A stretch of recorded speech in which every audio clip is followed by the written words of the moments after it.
Assalamualaikum warahmatullahi wabarakatuh.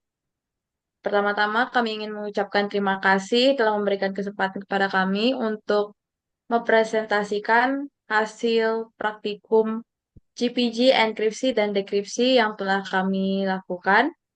Namun sebelum itu, izinkan kami untuk memperkenalkan diri kami terlebih dahulu. Saya sendiri Audelia dengan 3 digit NIM terakhir 179 dan rekan saya. Aida Zahira dengan 3 digit terakhir 106. Yes. Pada slide pertama yaitu verifikasi instalasi dan keypair. Verifikasi instalasi dan keypair itu digunakan untuk memastikan GPG siap digunakan, sehingga kita perlu melakukan verifikasi instalasi. Jadi GPG adalah alat command line yang sangat kuat untuk mengamankan komunikasi sebuah pesan. Pada slide 2 yaitu perbedaan GPG list case dan GPG list secret case. Perintah GPG list case berfungsi untuk menampilkan public key yang telah tersimpan. Kunci ini bisa dibagikan ke siapapun. Yang kedua, perintah GPG list secret case menampilkan private key kita yang harus dijaga kerahasiaannya. Penjelasan key ID yaitu setiap kunci memiliki identifikasi unik yang disebut key ID atau fingerprint. Key ID adalah bagian unik dari fingerprint dan digunakan untuk mengidentifikasi kunci saat melakukan operasi enkripsi, dekripsi, atau verifikasi. Slide ketiga yaitu membuat file dan enkripsi. Membuat file dan enkripsi, yang pertama yaitu menyiapkan file teks yang akan dienkripsi. Lalu dijalankan perintah enkripsi, proses ini akan mengubah file asli menjadi file terenkripsi. Biasanya berakhiran dengan .gpg. Di sini terlihat bahwa file telah terenkripsi dan disimpan, sehingga menampilkan bentuk ini. Apabila file GPG yang telah dibuka dengan text editor, maka hasilnya adalah ini. Selanjutnya, mengapa Anda perlu memasukkan pasprase saat dekripsi? Pasprase melindungi private key agar hanya pemilik sah yang bisa menggunakannya. Karena tanpa pasprase, private key tidak dapat diakses dan proses dekripsi akan gagal. Yang kedua yaitu, apa yang terjadi jika Anda mencoba dekripsi tanpa memiliki private key? Dekripsi tanpa private key tidak mungkin dilakukan karena tidak ada kunci yang cocok untuk membuka pesan yang telah dienkripsi dengan public key. Selanjutnya, perbedaan enkripsi simetris dan asimetris. Enkripsi simetris menggunakan satu kunci yang sama untuk enkripsi dan dekripsi. Yang kedua, kunci harus dibagikan secara aman kepada penerima. Dan yang ketiga, menggunakan algoritma seperti AES. Metode AES itu memiliki tantangan dalam pertukaran kunci. Untuk enkripsi asimetris menggunakan dua kunci yang berbeda atau kunci yang berpasangan, yaitu public key untuk enkripsi dan private key untuk dekripsi. Public key dapat dibagikan secara bebas, sedangkan private key harus dirahasiakan. Metode enkripsi asimetris lebih lambat seperti pada GPG yang mengenkripsi file menggunakan public key penerima dan hanya dapat dibuka dengan private key pemiliknya. Slide selanjutnya. Selanjutnya adalah enkripsi untuk orang lain. Nah, di sini tujuannya sendiri itu adalah untuk belajar bagaimana kita melakukan enkripsi file itu untuk orang lain menggunakan public key yang mereka punya. Nah, langkahnya itu yang pertama adalah kita itu mengekspor public key punya partner kita, lalu nanti mengimpor public key punya partner ke keyring lokal menggunakan perintah berikutnya, di mana perintahnya ini yaitu GPG import. Nah, public key punya si penerima. Nanti kalau kita mau ngelihat public key punya penerima itu, maka dapat menampilkan dengan kode GPG list key. Next.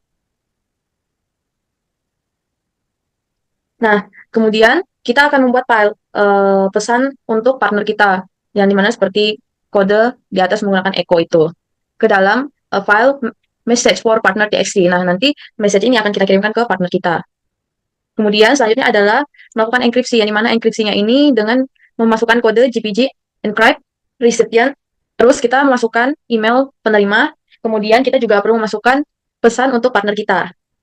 Nah, terus muncul pertanyaan, uh, coba dekripsi file tersebut dengan private key punya kita atau si pengirim. Nah, kira-kira apa yang terjadi? Nah, jika kita melakukan dekripsi file itu menggunakan private key punya kita, maka proses dekripsinya itu pastinya akan gagal karena hanya private key pasangan dari public key penerima aja yang dapat membuka file.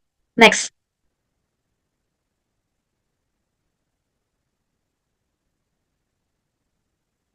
Nah, apa yang terjadi ketika kita mencoba dekripsi file yang dienkripsi untuk partner menggunakan private key yang punya kita? Nah, tentunya dekripsinya akan gagal karena kunci asimetris itu harus berpasangan. Nah, file yang dienkripsi juga dengan public key punya partner ini hanya dapat dibuka itu dengan private key punya partner. Jadi nanti private key-nya ini nggak cocok atau ditolak sama sistemnya seperti itu. Next.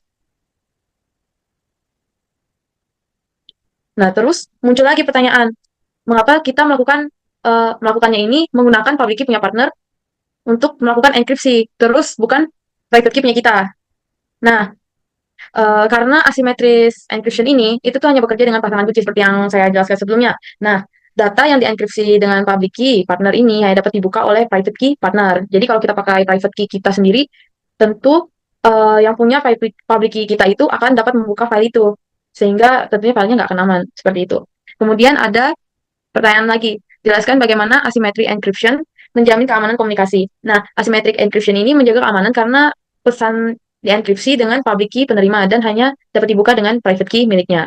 Jadi public key ini bebas dibagikan. Sementara kalau private key ini harus tetap rahasia, sehingga hanya penerima saja yang dapat mengakses pesan meskipun pesan dicegat oleh pihak lain. Next.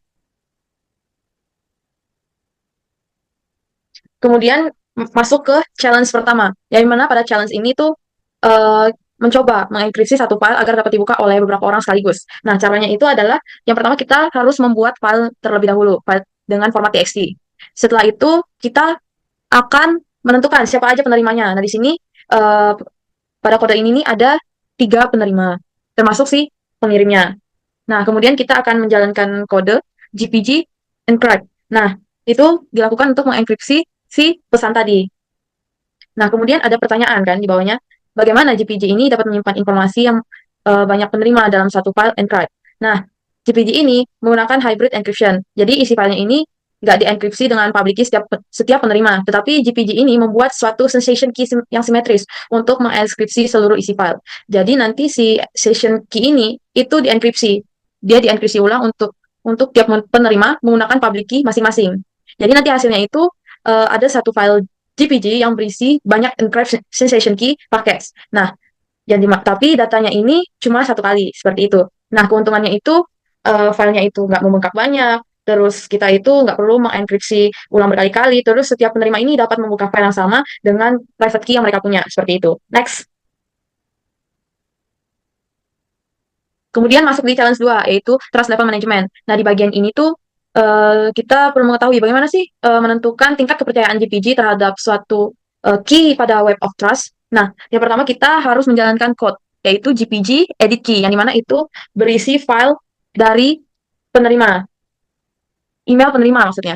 Nah, nanti akan muncul, di mana kita harus memilih menu trust, yang dimana di pilihannya ini ada menu yang pertama itu unknown, yaitu artinya belum menentukan tingkat kepercayaan. Kemudian yang kedua itu, yang nomor 2 ada I do not trust, yang dimana nggak percaya pemiliki dapat memverifikasi identitas orang lain.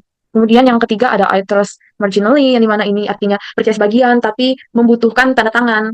Kemudian ada yang nomor 4, I trust fully, yang dimana percaya penuh pada pemiliki dan mampu melakukan verifikasi. Kemudian yang terakhir itu I trust ultimately, yang dimana ini artinya adalah hanya untuk milik diri sendiri.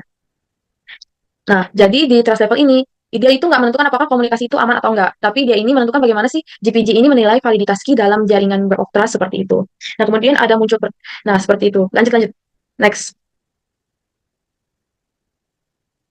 Kemudian ada bonus challenge, yang dimana di bonus challenge ini kita membuat skenario, yang dimana ada seorang security analyst ini menerima public key dari 3 orang, yaitu admin 1, admin 2, kemudian ada manager. Yang dimana tujuannya ini sendiri adalah untuk menjaga akses kontrol, terus confidentiality, lalu ada juga dokumentasi yang jelas.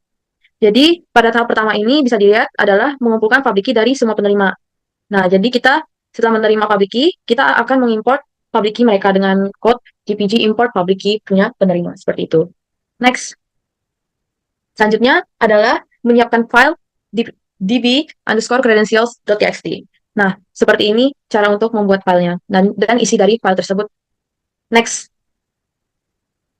Nah, kemudian kita melakukan enkripsi file untuk multiple recipients seperti yang dilakukan pada bonus challenge yang pertama. Nah, nanti dia itu menghasilkan satu file baru, yaitu db_credentials.txt.jpg. Tapi setelah dapat file format JPG-nya, kita itu perlu menghapus file aslinya. Gunanya itu untuk menghindari salinan plain text yang bocor, terus mengurangi risiko ilegal, dan mencegah recovery data seperti itu. Untuk kode penghapusannya dapat dilihat pada slide ini. Next. Nah, setelah kita dapat kita membuat file deskripsinya tadi kan. Nah, kita itu dapat membagikan file tersebut kepada penerima-penerima. Nah, nanti setiap penerima ini akan membuka file tersebut dengan format JPG, decrypt, db_credentials.txt.jpg seperti itu. Nah, nanti sebelum dia menampilkan isi file ini, jadi nanti para penerima ini akan memasukkan passphrase private key mereka masing-masing, dan dimana ini untuk memastikan bahwa hanya pemilik sah yang dapat mengakses file tersebut. Jadi dengan mekanisme ini tuh hanya 4 orang yang memiliki private key masing-masing yang dapat membaca file tersebut, seperti itu. Next. Nah, jadi dari praktikum yang udah kami lakukan, itu dapat disimpulkan bahwa dan belajar juga bagaimana sih menggunakan GPG ini untuk komunikasi yang aman, terus dengan menggunakan asymmetric encryption, terus mengatur trust level, terus mengenkripsi untuk partner ataupun lebih dari 1 orang, sampai mengimplementasikan skenario-skenario dari bonus challenge dan challenge lainnya seperti itu. Nah, jadi dengan cara ini tuh confidentiality terus access control itu dapat terjamin tanpa perlu membagi kunci rahasia ke orang lain seperti itu. Sekian dari pemaparan hasil praktikum dan diskusi kelompok kami. Apabila ada kesalahan dalam penyebutan kata ataupun kalimat, kami mohon maaf. Wassalamualaikum warahmatullahi wabarakatuh.